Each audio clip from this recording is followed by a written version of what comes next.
Corey Hillebo with the Farm4Profit podcast. We are down here at the 2025 Commodity Classic with Sukup. Friend of the podcast, Randy Marks here. Welcome back. Corey. This is an impact segment. We're talking about spring prep with your grain bins and possibly grain if you still have it in the bin. So Randy, what are some things we should be considering coming into spring, warmer temps?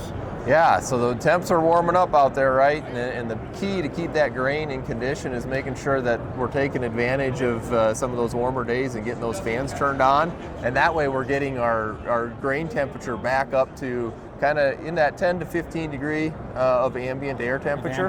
Yep, that's where we want to be. I mean, you know, you can give and take a little bit, but if you can kind of keep it in there, then we know we're not going to have any problems in that grain bin. And that's because you could possibly heat up or cool down or get moisture and have grain go out of condition. That's right. You can get grain out of condition. The other thing, you know, if that grain is cold and it starts to condensation starts to happen, and we start to get water dripping inside of that grain bin, and then you start having problems, especially when it comes to unloading. You get some rotten corn in there, and then all of a sudden you're plugging up sumps, and it becomes a problem, Corey. What are some things to do if we do find that maybe some grain had went out of condition?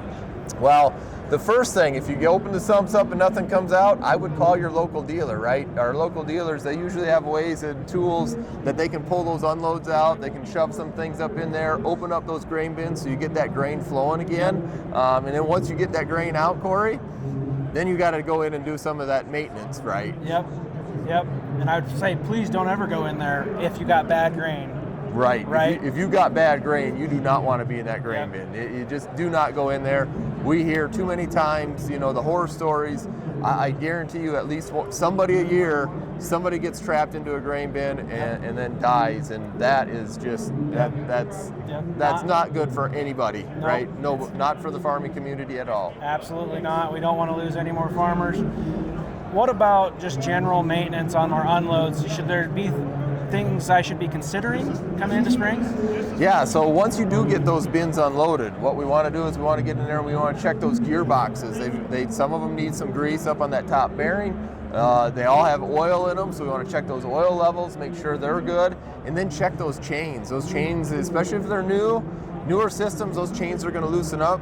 And so you want to go in there and tighten those up, make sure you got them in good condition, and then you're ready for that fall harvest when you're going to fill those bins back up. You won't be very happy if you don't do the maintenance on it and you find out that you can't unload your bin. That's exactly right.